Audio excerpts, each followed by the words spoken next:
Hey guys, my name is Rich and I'm sitting in front of my very expensive Honda Ridgeline, and you probably clicked on this video because you either own a Tesla or you were thinking about buying one, or you saw my handsome face and said, damn, yeah, I gotta know more about what this guy has to say.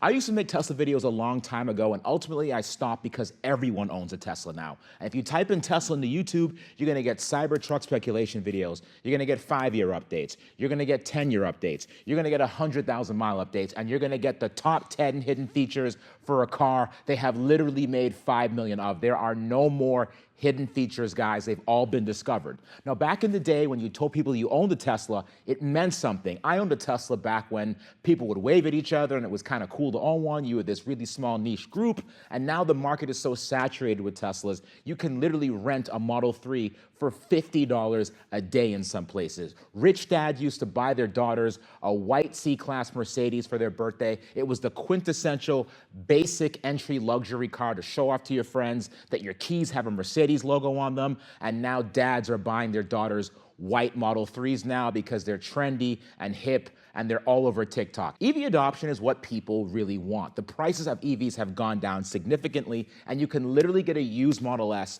for about $15,000 to $20,000 or so, depending on mileage, which is about how much you'd spend on a completely normal used internal combustion engine car.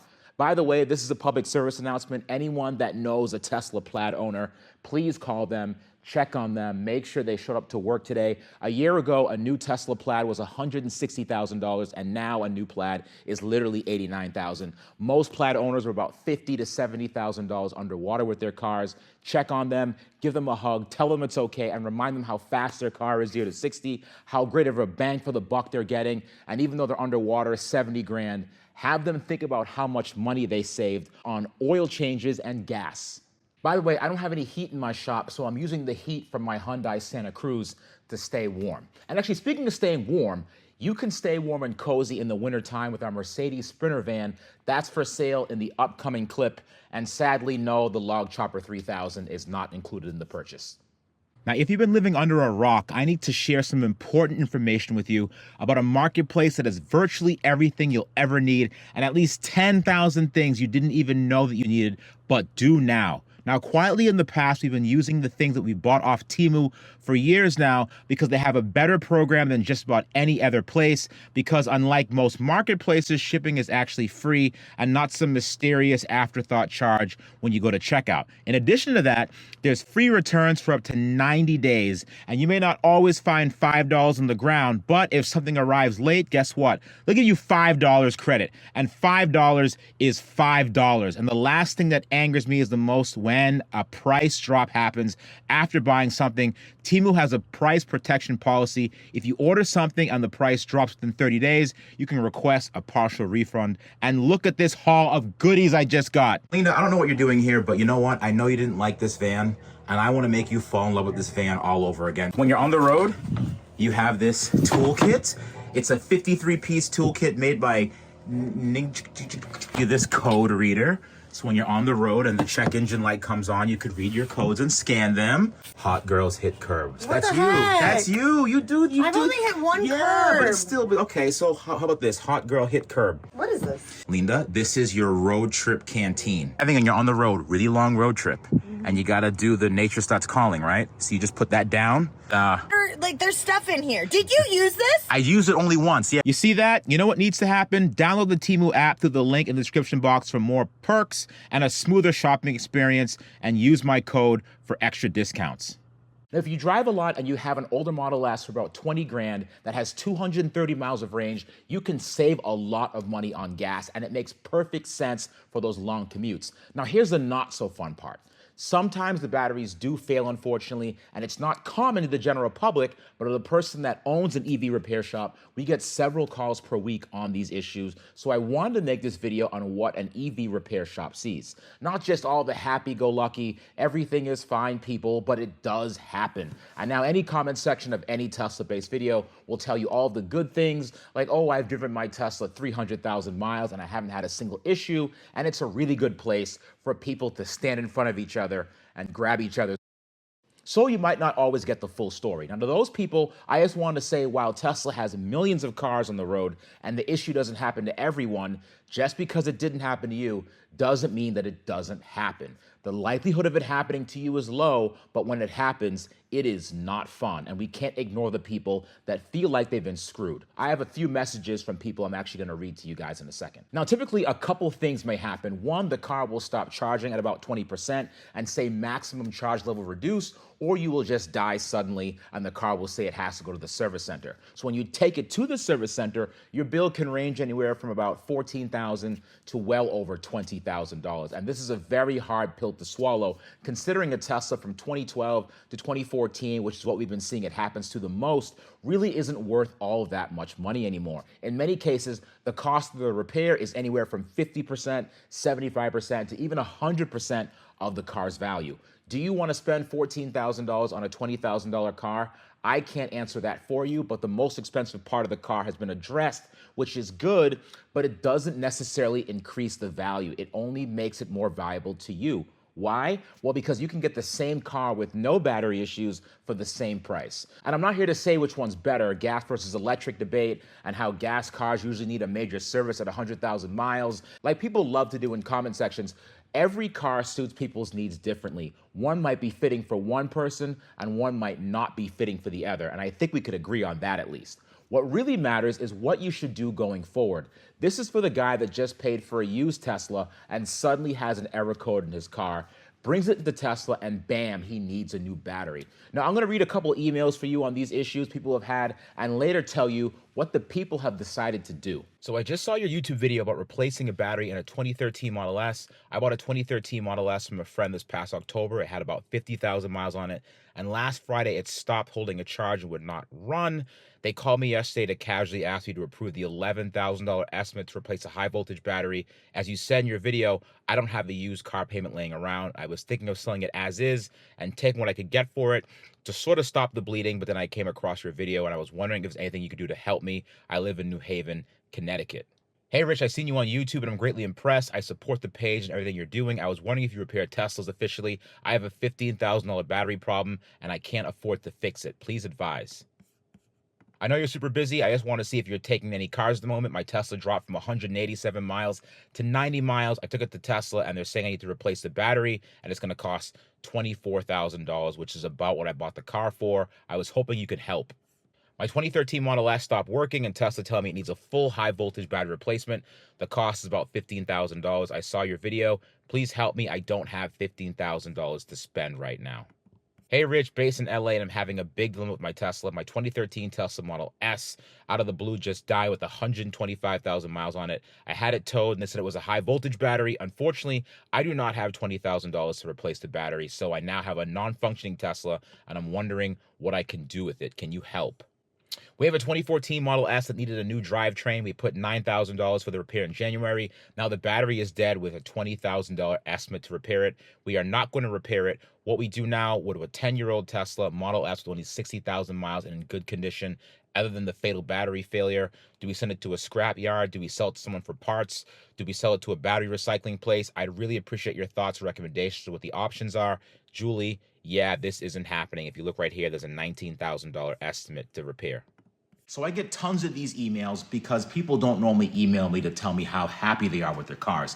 It's usually for a problem, unfortunately. That's the way of the world. Now, before we get into any suggestions, I'm just going to break down some of the issues that we have seen with the cars over Electrified Garage. We have the BMBs, which are the battery monitoring boards. We have voltage sensing wires, and sometimes there could be a short or a fault somewhere due to water intrusion, and that's what we get a lot of up here in the Northeast. We will get all kinds of water intrusion issues through the vent holes in the battery pack, and sometimes through the fuse box cover, or even worse, when the AC line drains on top of the pack's clamshell. So usually we'll get issues with the battery. It'll happen as the cars age and the seals begin to fail.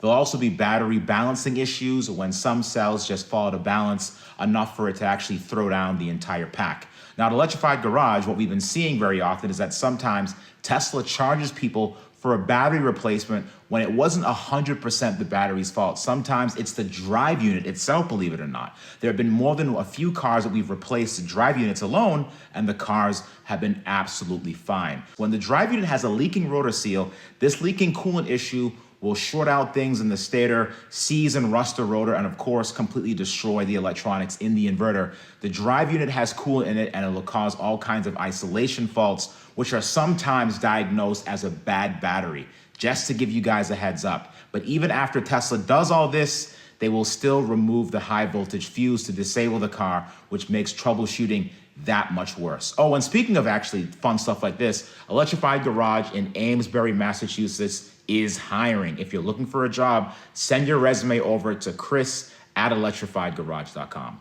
No, I didn't want to get too far into the weeds with this because this isn't the purpose of this video. The purpose of this video is to give a base explanation to as many people as possible of what is actually going on in the battery that causes this. And if you guys like this video, if it's well received, then we can get into a deeper level, deep dive as to how to actually repair these problems in the battery. But the overwhelming majority of the people that we talk to are not capable of fixing this themselves, which is why they're calling us. You should have a lift, high voltage gloves, and a general know-how on how to work around high voltage, because most of these problems sometimes can balloon to north of $25,000 if you screw something up. A lot of the times when you see these Tesla invoices that say 26 and 27,000, look very carefully at the line items. Sometimes they're throwing in a drive unit replacement as well. Now, this is my favorite email. She included a photo of herself, which I really did appreciate, just to know who I'm talking to. She emailed and said, "Hey, my friend, referred me to your page. Apparently you're amazing. The battery in our 2014 Tesla Model S just died, and she needs a whole battery pack apparently. Please help." What ended up happening? She ended up selling it for $8,500. She got out of the car, probably owed a little money on top of it, but at least she got rid of the headache. In this other email, someone actually bit the bullet and ended up paying $26,000 to fix their Tesla. Keep in mind, not everyone has a casual 12 to 18,000 laying around for a battery repair on a car that was supposed to save the money in the first place. Boys and girls, how do you make a decision as to what you want to do with this vehicle going forward? The main driver behind this is whether or not you have the money to fix it. It's a yes or no question. No, you don't have the 15, 20 grand to fix it, or yes, you do have the money to fix it. Now, we're assuming a lot of things here. I will say this again. I will say this as an individual, assuming that you do not have the technical knowledge and know how to fix these things. I'm going off of that basis because, again, the majority of the messages that we get from people are from people that have no idea how to fix these things on their own. They don't have a lift. They don't have a jack. They don't have high voltage gloves or anything, nor should you. You actually bought a car. You shouldn't have to go this route to fixing it yourself. The first thing I want to go to is I want to assume you do not have any money. I want to go with this first one here, which is insurance. Insurance will not cover this. What a lot of people have been doing is they've actually been running insurance jobs on the cars, meaning once they get the car back from Tesla and they realize they're out 15 grand, they'll intentionally either crash the car, or they'll smash it up, smash the windows, or they'll flood it somehow, and they'll actually have the car get purchased back from insurance, so therefore they no longer have to deal with that issue and they don't have a payment anymore. I wouldn't recommend that, obviously, for many reasons. One, morally, it's not great.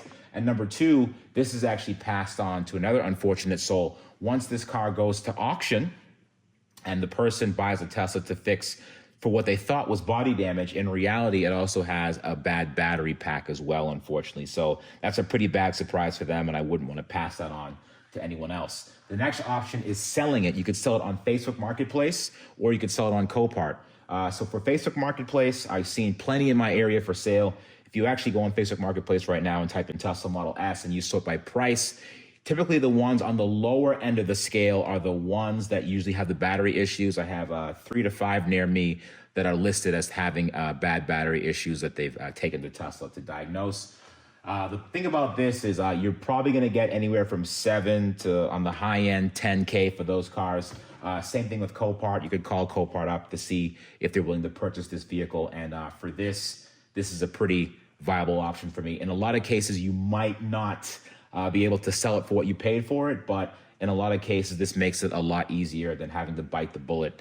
For the last one, driving it, you could just call it a day. And if in a lot of cases, the car still runs and drives, If it only has 60 and 80 miles of range, you could still putter around until you have enough money saved up. Unfortunately, it's a hard pill to swallow because in a lot of cases, you have literally the range of a Nissan Leaf for a car that you paid, well into the 20s for.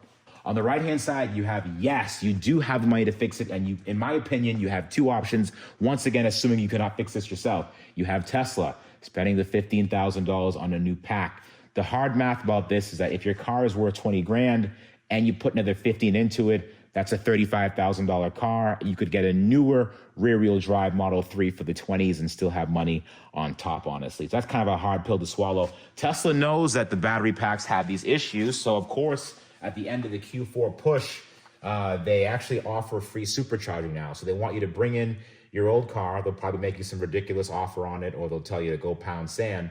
But whatever car you have, assuming they fix it for you, you could actually transfer over the free supercharging to one of the newer vehicles. So they're kind of pushing you towards that now. Now, the next option is going through a third party.